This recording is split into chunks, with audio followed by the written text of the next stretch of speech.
Hello dear students. तो आज है ऑब्जेक्टिव सीरीज का 5वां दिन। क्लास 11th में हम लोग एटॉमिक स्ट्रक्चर अर्थात परमाणु संरचना के ऑब्जेक्टिव्स को देख रहे हैं।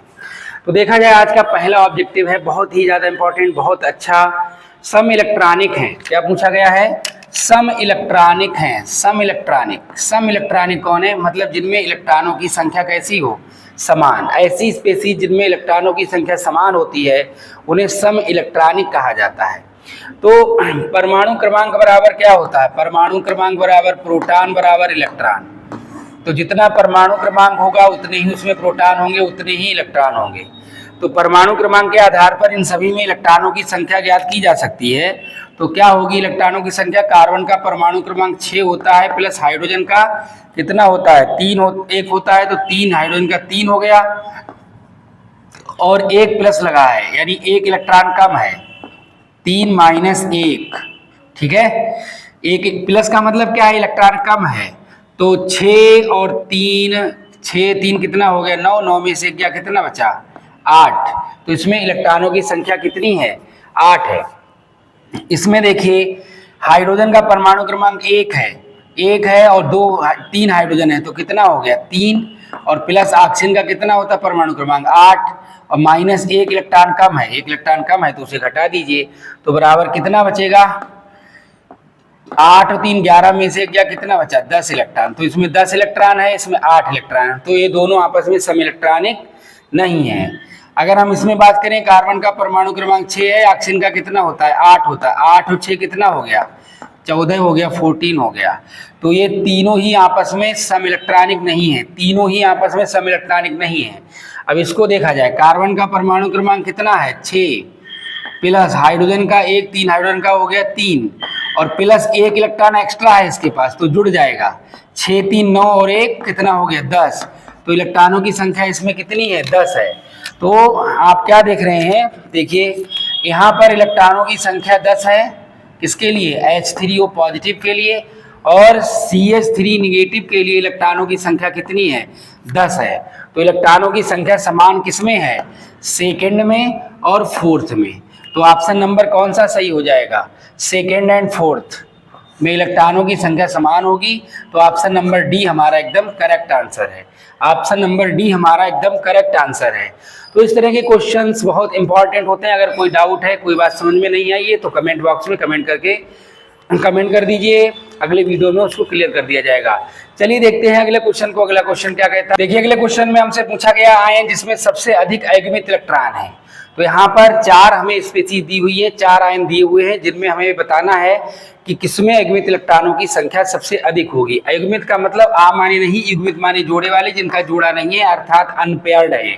तो इसके लिए हमें क्या करना पड़ेगा? इनके इलेक्ट्रॉनिक विन्यास बना करके देखना पड़ेगा कि किसमें कितने इलेक्ट्रॉन है। अगर आपको इलेक्ट्रॉनिक विन्यास बनाना नहीं आता है तो बहुत सारे वीडियोज इलेक्ट्रॉनिक विन्यास के यहाँ पर चैनल पर पड़े हुए हैं, तो उनको आप देख लीजिए। लाइव क्लासेस भी हैं 11th क्लास की, तो वहाँ पर जाकर के भी आपको इलेक्ट्रॉनिक विन्यास सीखने को मिल जाएगा। आंसर आप देखिए, इसका आंसर क्या होगा?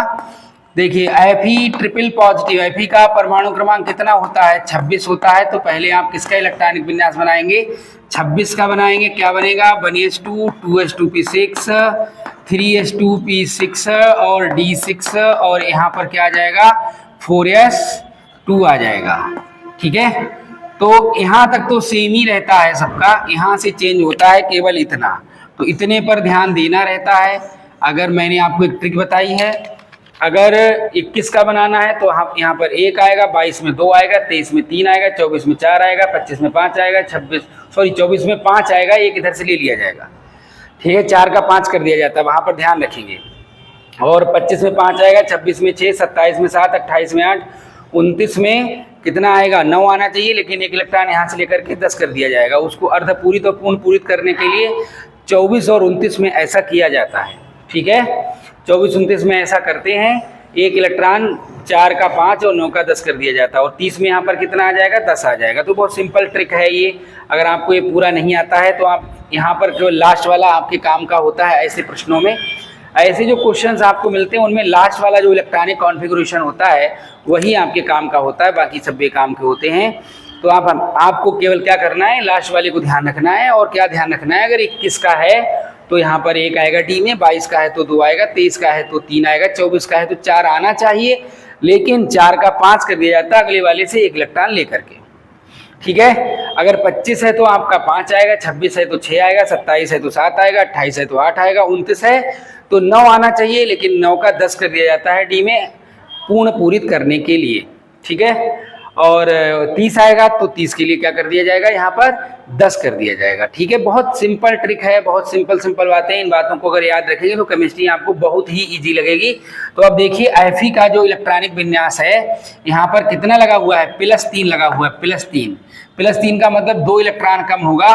तो 2 इलेक्ट्रॉन कम होगा तो सिंपल सी बात यह है कि यहाँ पर 2 कहाँ कम होगा, 3 इलेक्ट्रॉन कम होगा। 3 प्लस है तो 3 इलेक्ट्रॉन कम होगा, अर्थात यहाँ से 2 चला जाएगा और डी का भी 1 इलेक्ट्रॉन कम रह जाएगा, तो डी में कम हो जाएगा, यानी डी में कितना रह जाएगा, 5 इलेक्ट्रॉन रह जाएगा। अब डी में 5 इलेक्ट्रॉन आप भरिए तो पता लग जाएगा युग्मित इलेक्ट्रॉनों की संख्या कितनी है। तो 5 इलेक्ट्रॉन है, 1 2 3 4 5, तो अनपेयर्ड इलेक्ट्रॉन कितने हो गए, 5 हो गए। क्लियर है। अगर अयुग्मित इलेक्ट्रॉनों की संख्या 1 भी है तो वो अनुचुंबकीय होगा। हो सकता है इस तरह का प्रश्न अनुचुंबकीय परचुंबकीय के रूप में भी पूछ ले। और अगर अयुग्मित इलेक्ट्रॉनों की संख्या 0 है तो वह प्रतिचुंबकीय होगा, अगर 1 भी है तो वो अनुचुंबकीय होगा। ध्यान रखिए, पैरामैग्नेटिक। अंडरस्टैंड। चलिए उस टाइप का भी कुछ क्वेश्चन आएगा तो आपको बताएंगे। यहाँ पर अगला देखिए, ये ऑप्शन नंबर ए हो गया। ऑप्शन नंबर बी देखिए, बी में आपको कितना है, कोबाल्ट है। कोबाल्ट का कितना होता है, +3 है। कोबाल्ट का परमाणु क्रमांक कितना होता है, 27 होता है। तो 27 का भी मैंने क्या बताया, क्या बनेगा, D7 और 4s2। तो आपको पूरा नहीं बनाना पड़ेगा, आपको ज़्यादा मेहनत करने की जरूरत नहीं पड़ेगी, अगर जो भी ट्रिक बताई है उसका अगर आप ध्यान रखेंगे तब। ठीक है, तो डी में यहाँ पर कितने इलेक्ट्रॉन है, तो 2 तो ये चला जाएगा, 1 इसका भी चला जाएगा, तो यहाँ कितना रह जाएगा, डी में 6 रह जाएगा। तो 6 इलेक्ट्रॉन डी में भर दीजिए तो आपको कितना मिलने जा रहा है, 6 इलेक्ट्रॉन भर दीजिए, कितना आएगा, 1 2 3 4 5 6। तो एन बराबर कितना आ गया, अयुग्मित इलेक्ट्रॉनों की संख्या कितनी आ गई, 1 2 3 4 आ गई। ये तो पेयर्ड हो गया ना, ये पेयर्ड हो गया, तो ये तो काउंट नहीं किया जाएगा। ए अनपेयर्ड, अनपेयर्ड, अनपेयर्ड, अनपेयर्ड। अन माने नहीं, पेयर्ड माने जिनका जोड़ा ना हो, जोड़ा हो। ठीक है, तो अनपेयर्ड का मतलब जिनका जोड़ा ना हो, पेयर ना हो। अयुग्मित, आ माने नहीं, युग्मित माने जोड़े वाले। ये इनका किसी का भी जोड़ा नहीं है, चारों के चारों अयुग्मित है। यहाँ पर 5 अयुग्मित हैं, कोई भी पेयर नहीं है। तो अयुग्मित इलेक्ट्रॉनों की संख्या यहाँ पर कितनी आ गई, 4 आ गई। सी देखिए, सी में क्या दिया हुआ है, सी में दिया हुआ है Ni double positive. Ni double positive का क्या होगा बच्चा, Ni डबल पॉजिटिव का परमाणु क्रमांक Ni का कितना होता है, 28 होता है। कम से कम 30 तक इलेक्ट्रॉनिक विन्यास तो याद कर ही लीजिए। और वैसे भी मैंने आप लोगों को 21 से लेकर के 30 तक के जो एलिमेंट हैं वो मैंने आपको पोएम के फॉर्म में बताए गए हैं। सकटी, वक्रमन, फिको, निकूजन, ये बताया है। सकटी, वक्रमन, फिको, निकूजन। ठीक है, और यहाँ से 21, 22, 23, 24, 25, 26, 27, 28, 29 और ये 30 हो गया। अगर आप अलग अलग एलिमेंट का परमाणु क्रमांक भूल जाते हैं तो इस ट्रिक से याद कर सकते हैं। सकटी, वक्रमन, फिको, निकूजन, तो उसमें आपके एलिमेंट आ जाएंगे। 21 से लेकर के 30 तक गिनती लिख दीजिए, हो जाएगा। अगला देखिए यहाँ पर, तो Ni का निकल का 28 होता है, तो 28 होता है तो इसका क्या बनेगा, 3D8 बनेगा और 4s2 बनेगा। यहाँ 3 होगा। ठीक है, 3D8 4s2। यहाँ पे कितना पॉजिटिव चार्ज है, 2 पॉजिटिव चार्ज है, यानी ये 2 इलेक्ट्रॉन चले जाएंगे। डी में कितने इलेक्ट्रॉन बचेंगे, 8 बचेंगे। अब डी में 8 इलेक्ट्रॉन भर लो बच्चा, क्या आएगा मेरे प्यारे बच्चे, क्या आएगा, डी में 8 इलेक्ट्रॉन भरो, 1 2 3 4 5 6 7 और 8। तो ये सारे तो कैसे हो गए, ये सारे के सारे कैसे हो गए, पेयर्ड हो गए, हमारे काम के नहीं है ये अनपेयर्ड है 2। तो स्मॉल n बराबर कितना आ गया, अयुग्मित इलेक्ट्रॉनों की संख्या 2 आ गई। अब हमारे पास एक कॉपर बचा है D, उसको देखा जाए। अगर हम D की बात करें, D जो कॉपर बचा हुआ है उसकी बात करें, कॉपर Cu डबल पॉजिटिव है। यहाँ पर परमाणु क्रमांक Cu डबल पॉजिटिव का कितना होता है, 29 होता है बच्चे, 29। ठीक है। 29 का जब आप इलेक्ट्रॉनिक विन्यास बनाएंगे तो क्या बनेगा, 3d10 और 4s1। मैंने बोला ना 29 में 9 हो जाएगा, 9 होता है, यहाँ पर 2 होता है, लेकिन 9 का 10 कर दिया जाता है यहाँ से एक इलेक्ट्रॉन लेकर के। अब इस पर 2 प्लस लगा है, इसका मतलब एक इलेक्ट्रॉन ये चला जाएगा और एक यहाँ चला जाएगा, तो यहाँ कितने इलेक्ट्रॉन होंगे, 9। तो डी में बच्चा 9 भर दो, कितने भर जाएंगे, 9 इलेक्ट्रॉन भर दीजिए। तो 9 इलेक्ट्रॉन जब आप भरेंगे तो 1 2 3 4 5 6 7 8 और 9, तो ये तो हमारे बेकाम के हो गए, इनसे हमें कोई मतलब नहीं है, सबके सब पेयर्ड हैं, इनसे हमारा कोई मतलब नहीं, कोई रिश्ता नहीं, ठीक है, क्योंकि हमसे अयुग्मित इलेक्ट्रॉन पूछे गए हैं, जो पूछा गया उसी पर फोकस करना है, इनसे हमारा कोई संबंध नहीं, कोई रिश्ता नहीं। ये हमारे अयुग्मित इलेक्ट्रॉनों की संख्या यहाँ पर कितनी हो जाएगी, 1 हो जाएगी, केवल एक अयुग्मित इलेक्ट्रॉन इसमें होगा Cu डबल पॉजिटिव में।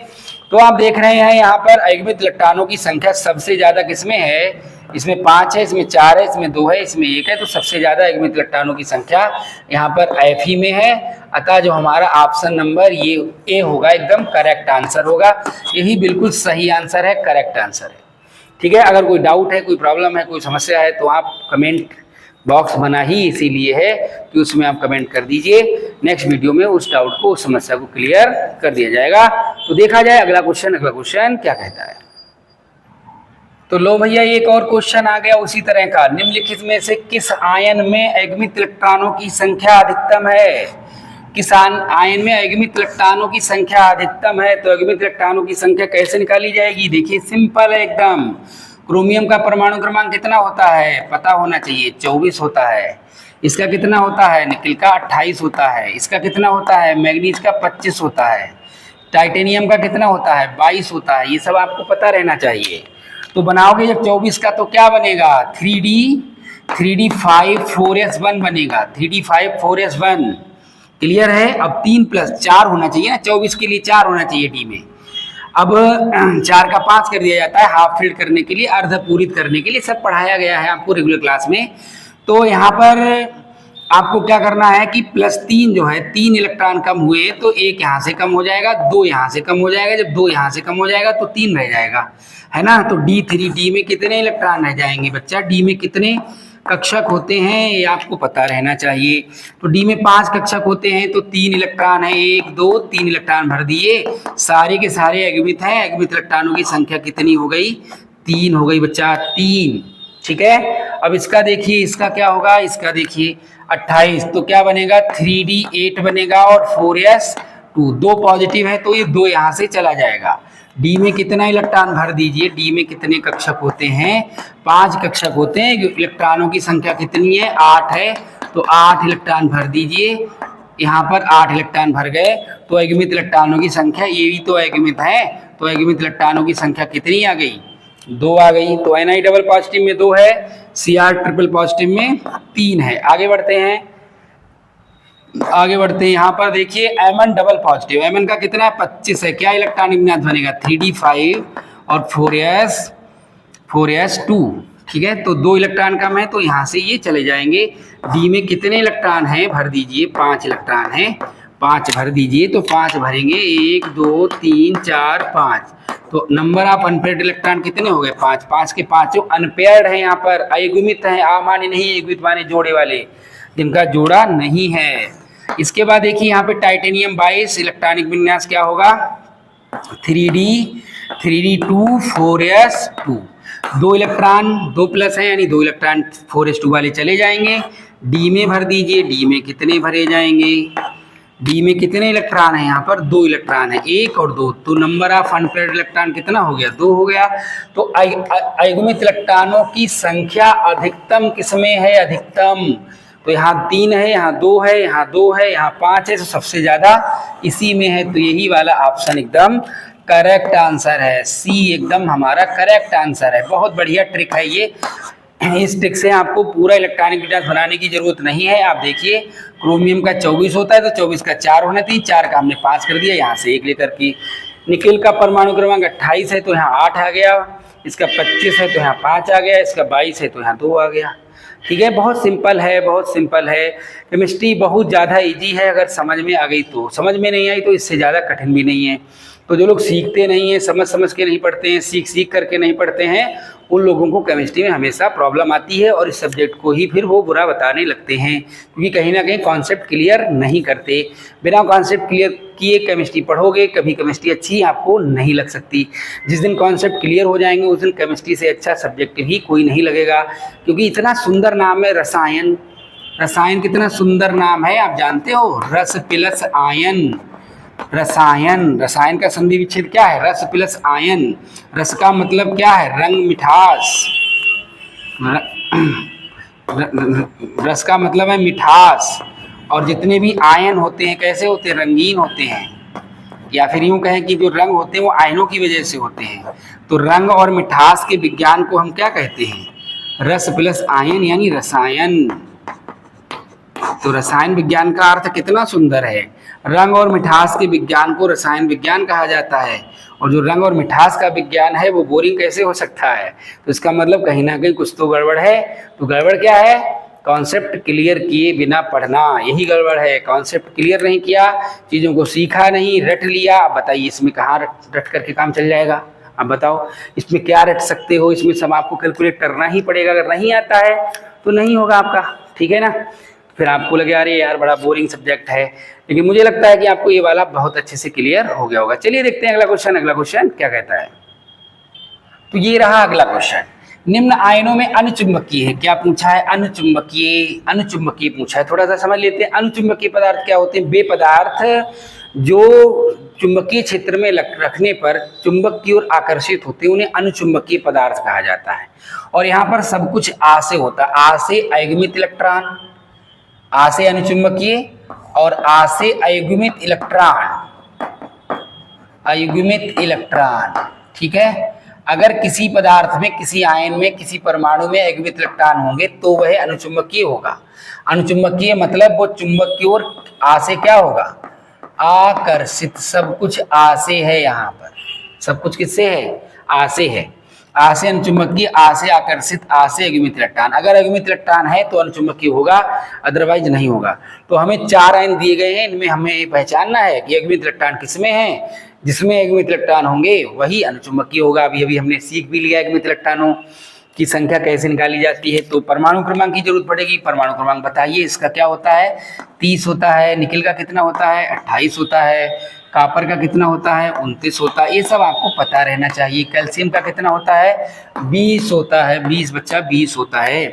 आंसर देखो, आंसर क्या देखना है, आंसर मैंने आपको बताया है कि वही ट्रिक अब इस्तेमाल करिए। क्या आएगा, टी से इसका मतलब क्या आएगा, 3d10 और 4s2 आएगा। 3d10 4s2, 2 प्लस लगा है, हटा दीजिए। डी में कितने इलेक्ट्रॉन हैं, यहाँ पर डी में 5 कक्षक होते हैं। 5 कक्षक होते हैं और इलेक्ट्रॉनों की संख्या कितनी है, 10 है। 10 इलेक्ट्रॉन 5 कक्षकों में कैसे भरे जाएंगे, ऐसे तो भरे जाएंगे। तो सारे के सारे ये तो युग्मित हो गए, पेयर्ड हो गए। तो अनपेयर्ड इलेक्ट्रॉनों की संख्या कितनी हो गई, 0 हो गई। तो ये तो भैया नहीं होगा, ये तो हमारा सही आंसर नहीं होगा। क्लियर है। यहाँ क्या पूछा, ये प्रतिचुंबकीय होगा, प्रतिचुंबकीय होगा, ये प्रतिचुंबकीय होगा। यहाँ से पासे हो, सब पासे प्रतिचुंबकीय और पासे प्रतिकर्षित, पासे प्रतिकर्षित, और पासे ही क्या होता है, पासे ही होता है पीछे हट। चुंबकीय क्षेत्र से दूर भागते, पीछे हट जाते हैं चुंबकीय क्षेत्र में रखने पर, तो क्या कहलाते हैं, प्रतिचुंबकीय पदार्थ कहलाते हैं। पासे प्रतिचुंबकीय, पासे प्रतिकर्षित, पासे पीछे हट। यहाँ पर सब कुछ आ से है। आ से अयुग्मित इलेक्ट्रॉन, आ से आकर्षित, आ से अनुचुंबकीय, आ से आओ, ये भी लिख सकते हो, आओ, ठीक है। और यहाँ पर पीछे हट जाओ। समझ में बात आ गई। अब इसका देखिए, इसका देखा जाए निकिल का, आप देखिए निकिल का 3d8 और 4s2 होता है। 2 प्लस है तो 2 प्लस का मतलब 2 इलेक्ट्रॉन कट जाएगा। डी में कितने इलेक्ट्रॉन हैं, डी में कितने इलेक्ट्रॉन हैं, डी में कक्षक 5 होते हैं, इलेक्ट्रॉन कितने हैं, 8 हैं। 8 इलेक्ट्रॉन भरो, 1 2 3 4 5 6 7 8। अयुग्मित इलेक्ट्रॉनों की संख्या मिल गई हमें, अयुग्मित इलेक्ट्रॉनों की संख्या 2 है, 2। अर्थात यही कैसा होगा, अनुचुंबकीय होगा, अनुचुंबकीय होगा। और हमसे यही पूछा गया था एग्जाम में। हमारी जो मंजिल है वो यहीं पर समाप्त हो जाती है अगर आप एग्ज़ाम दे रहे हैं तो। लेकिन यहाँ पर हम लोग सीख रहे हैं तो हम बचे हुए 2 को भी स्टडी जरूर करेंगे। एग्जाम में अगर आता है तो जहाँ पर जो मिल जाए अनुचुंबकीय वहीं पर अपनी यात्रा समाप्त, उस क्वेश्चन के लिए टिक मारा, आगे बढ़े, ठीक है। लेकिन यहाँ पर हम लोग सीख रहे हैं तो देख इनको भी लिया जाए। इसका क्या आएगा 3D यहाँ पर क्या होगा 3D 10 होता है ना, 3D 10 4S1। अब यहाँ पर 2 प्लस लगा हुआ। अब देखो यहाँ पर एक गड़बड़ कर दिया इन लोगों ने, यहाँ पर अनुचुंबकीय पूछा, या तो यहाँ पर 1 प्लस किया जाए, ऐसा तो नहीं मैंने गलत लिख दिया क्वेश्चन, 1 मिनट, नहीं मैंने सही लिखा है, सही लिखा है, 2 प्लस ही इन्होंने यहाँ पर दिखाया है। तो अयुग्मित इलेक्ट्रॉनों की संख्या यहाँ पर क्या होगी देखिए, फिर तो भैया 2 आंसर इसके हो जाएंगे। अब यहाँ पर 2 प्लस है, इसका मतलब 1 तो ये चला जाएगा यहाँ पर। अब डी में कितने इलेक्ट्रॉन हो गए 2, डी में कितने इलेक्ट्रॉन हो गए 1 2 3 4 5 6 7 8 9, तो 1 अयुग्मित इलेक्ट्रॉन है यहाँ पर, 1 अयुग्मित इलेक्ट्रॉन है तो ये भी अनुचुंबकीय होगा, ये भी अनुचुंबकीय होगा पक्का। अनुचुंबकीय होने से कोई इसे रोक ही नहीं सकता, तो ये भी अनुचुंबकीय होगा। अब यहाँ पर बात ये है कि या तो ये +1 अगर होता तो फिर बात बन जाती, अगर 1 प्लस होता तो 1 इलेक्ट्रॉन जाता, यहाँ 10 ही रहता तो अयुग्मित इलेक्ट्रॉनों की संख्या 0 रहती। अब 2 ऑप्शन हो गए सही, ठीक है। तो ऐसी स्थिति में अगर मान लीजिए तो कोई बात नहीं, हो सकता है किताब में गलत ऑप्शंस दिए हुए हों, लेकिन अगर एग्जाम में भी ऐसा होता है तो क्या होगा, तो आप विस्तृत वर्णन करके चले आइए। अगर आपको गोला काला करने वाला दिया हुआ है तो फिर ऐसी स्थिति में ऐसे प्रश्न के नंबर हर बच्चे को दिए जाते हैं, ठीक है। तो उसकी आप चिंता मत करिए, फिलहाल के लिए जो हमारे सामने चीजें हैं उसके आधार पर ये 2 अनुचुंबकीय होंगे। अब तीसरे को भी देख लो, ये वाला जो चौथा वाला है कहीं ये भी तो ऐसा ही नहीं है, तो इसको भी देख लिया जाए। क्या यहाँ पर 20 है तो 20 का इलेक्ट्रॉनिक विन्यास क्या होता है, 20 का जो इलेक्ट्रॉनिक विन्यास होता है वो ये होता है, क्या होता है 1s2 2s2p6 1s2 2s2p6 3s2p6, कितना आएगा 2 2 4 6 10 2 12 6 18 और 4s2 2 20। अब यहाँ पर 2 प्लस लगा है, इसका मतलब ये 2 इलेक्ट्रॉन यहाँ से चला जाएगा। और P जो कक्षक है, P में कितने इलेक्ट्रॉन होते हैं, लास्ट का केवल देखा करिए, P में कितने इलेक्ट्रॉन होते हैं, P में होते हैं 6 इलेक्ट्रॉन, P में कक्षक 3 होते हैं, सॉरी इलेक्ट्रॉन यहाँ पर कितने 6 हैं, तो 1 2 3 4 5 और 6, सारे के सारे कैसे हैं पेयर्ड हैं। अनपेयर्ड इलेक्ट्रॉन 0 है, एक भी अनपेयर्ड इलेक्ट्रॉन यहाँ पर नहीं है, इसलिए ये कैसा होगा, ये भी प्रतिचुंबकीय होगा, ये भी प्रतिचुंबकीय होगा, यह अनुचुंबकीय होगा, यह अनुचुंबकीय होगा और यह प्रतिचुंबकीय होगा बच्चा, ठीक है। तो यहाँ पर 2 ऑप्शन सही हैं फिलहाल, ठीक है, 2 ऑप्शन सही हैं और एकदम सही है, इसमें कोई डाउट नहीं है, नो डाउट, क्लियर। अब या तो एग्जाम में इस पर 1 प्लस कम करके देगा, ठीक है, या फिर जो भी है, फिलहाल के लिए 2 ऑप्शन यहाँ पर एकदम क्लियर है। उद्देश्य है कि आपको आ गया होगा कि हम अनुचुंबकीय और प्रतिचुंबकीय की पहचान कैसे करें। अगर अयुग्मित इलेक्ट्रॉनों की संख्या 0 है तो पक्का प्रतिचुंबकीय होगा, अयुग्मित इलेक्ट्रॉनों की संख्या 1 भी है तो वह अनुचुंबकीय ही होगा, उसे कोई अनुचुंबकीय होने से रोक नहीं सकता। तो आशा है आप लोगों को ये वाला सेशन बहुत अच्छे से क्लियर हो गया होगा। मिलते हैं अपने अगले क्लास में, अगले जो हमारा छठा जो आएगा लेक्चर, ये जो ऑब्जेक्टिव सीरीज हमारी चल रही है, ये क्यों स्टार्ट किया गया है, क्योंकि क्लास में जो है ऑब्जेक्टिव्स पर इतनी चर्चा नहीं हो पाती है, इसलिए जो खास क्वेश्चंस हैं, अच्छे क्वेश्चंस हैं, जो वास्तव में उस चैप्टर के बहुत ही जरूरी प्रश्न हैं, उन प्रश्नों को ऑब्जेक्टिव सीरीज में लेकर के हम आ रहे हैं, ठीक है। तो आपको इसी तरह से आगे भी क्लासेस मिलती रहेंगी। इस क्लास को शेयर करना, लाइक करना, सब्सक्राइब करना, अगर चैनल नहीं सब्सक्राइब किया तो सब्सक्राइब कर लीजिए, इन चीज़ों को करना ना भूलिएगा। तो मिलते हैं अपने अगले क्लास में, आज के लिए इतना ही, दैट्स ऑल।